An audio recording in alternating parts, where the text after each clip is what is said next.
Hi, my name is Carrie Bennett. I'm going to teach the portion of this course on chart writing. Chart writing is a great way that new people to this field can get involved, gain a lot of experience, and also provide a useful tool for the groups that they work with. A lot of the same skills that facilitators use transfer over to chart writing, and so it's a great place to get practice. The main skills I think of are neutrality and careful listening. As a chart writer, it's really important that you capture the most important information that the group is sharing and their ideas without changing the meaning of it.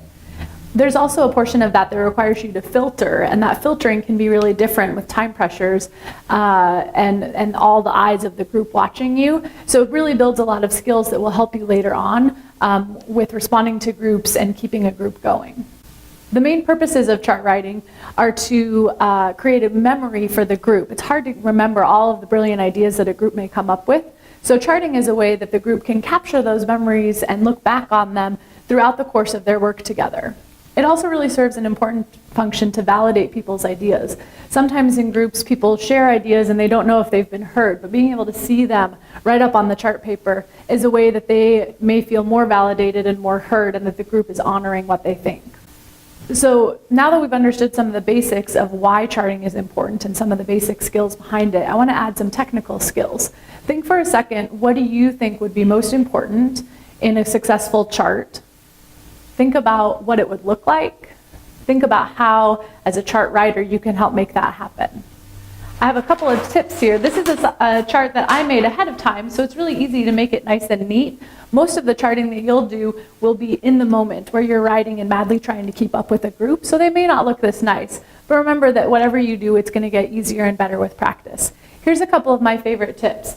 First of all, make sure you practice. Don't worry if it doesn't look right just at the beginning.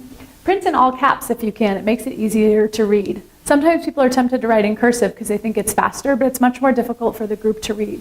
Remember, your charting is a tool for them. It's not for your convenience. It's a tool to serve the group. So build your chart so it's most useful for them. We suggest using neutral colors, and when you're making a list, alternate colors. You can see it really distinguishes one idea from the next. Along those lines, we caution people against using color coding. Sometimes people try to make these complex schemes of what colors represent what things, and in the mix of a complicated meeting, you're never going to be able to keep up. You're going to make mistakes and get frustrated. So it's better to keep it simple. Just alternate your colors and don't worry about the rest.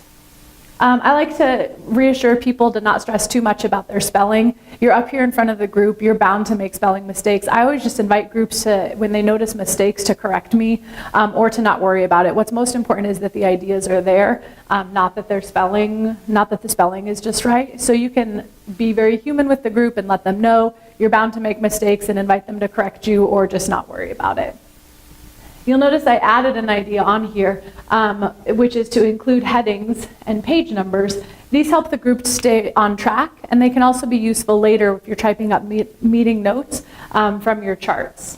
Another point is to add little touches like borders once a page is all done, or my friendly star person down here. These little touches just add a level of professionalism and aesthetic appeal to your charts that sometimes groups really appreciate. These little touches can be encouraging to them, particularly when their work is challenging. All right, one suggestion I have to help you with the logistics of keeping your markers straight and being ready for fast ideas coming at you is to go ahead and take off all the lids of your markers and hold them in your non-dominant hand. This is like Edward Scissorhands for chart writers. This way, you can turn and write like so, and your markers are all ready to go. Don't be surprised if you get markers all over your hands at the beginning, but this is a way that you can rapidly be switching colors on the fly and just be faster about it.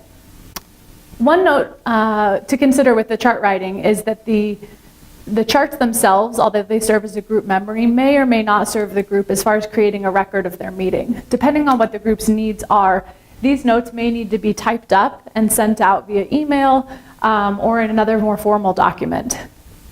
In thinking that way, the charts themselves need to be detailed enough to be able to recreate the meeting notes afterwards. In some cases, groups will simply take pictures of the charts, and those by themselves serve as the meeting notes, which again is a reason to make your handwriting legible enough.